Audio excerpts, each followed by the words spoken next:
Spika wa bunge la Iran Mohammad Bagher Ghalibaf amesema kuwa Tehran inaendelea kwa wakati mmoja na diplomasia huku ikiwa tayari kwa makabiliano ya kijeshi, akisisitiza kuwa Iran haina imani na maadui wake na iko tayari kwa vita vyovyote. Katika hotuba iliyotangazwa moja kwa moja Jumamosi usiku, Ghalibaf alisema vita ya tatu iliyolazimishwa ilianza wakati wa mazungumzo kutokana na udanganyifu wa Marekani, akiongeza kuwa migogoro iliyopita pia ilianza kwa mauaji ya makamando wa kijeshi. Alibainisha kuwa Iran iliingia kwenye mzozo wa hivi karibuni ikiwa na uzoefu uliopatikana kutoka vita vya siku 12 vya Juni 2025. Amesema Iran imeonyesha ubora katika mipango, ubora wa utekelezaji na namna ya operesheni, akiongeza kuwa ingawa adui anaweza kutoamini hilo, tayari amelishuhudia katika uwanja wa mapambano. Ghalibaf alielekeza pia uwepo endelevu wa wananchi pamoja na mafanikio ya hivi karibuni ya kijeshi, akisema vikosi vya Iran vilidungua kati ya drones 170 hadi 180 wakati wa vita vya mashambulizi ya Marekani na Israel vilivyoanza Februari 28.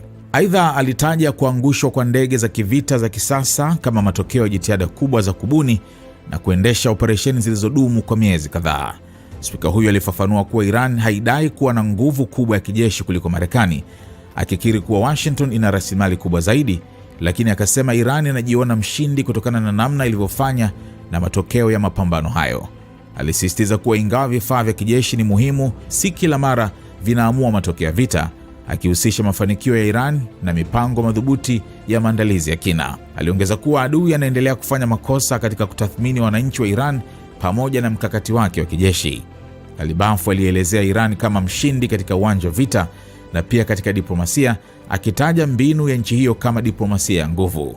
Alisisitiza kuwa Iran haina imani yoyote na maadui wake na akaonya kuwa hali inaweza kupanda wakati wowote, huku akithibitisha kuwa mazungumzo yanaendelea sambamba na utayari kamili wa kuchukua hatua zinazohitajika. Kwa mujibu wa Ghalibaf, mapendekezo mbalimbali yaliifikia Iran kupitia nchi kadhaa zikiwemo Pakistan na yalichambuliwa kwa kina na Baraza Kuu la Usalama wa Taifa takriban siku 36 ya vita.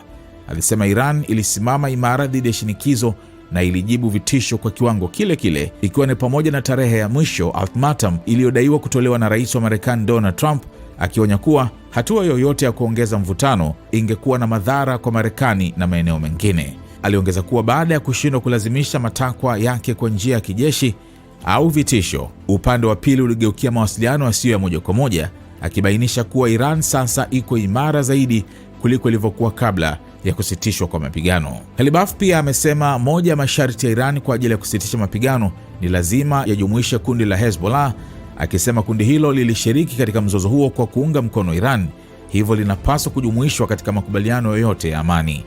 Aidha, alikosoa hatua za hivi karibuni za Marekani za kuweka zuio la majini dhidi ya Iran, akiziita zisizo sahihi na kusisitiza kuwa Iran ina udhibiti kamili wa mlango wa Hormuz, akieleza kuwa hakuna upande wowote unaweza kupita katika njia hiyo bila Iran pia kuwa na uwezo wa kufanya hivyo.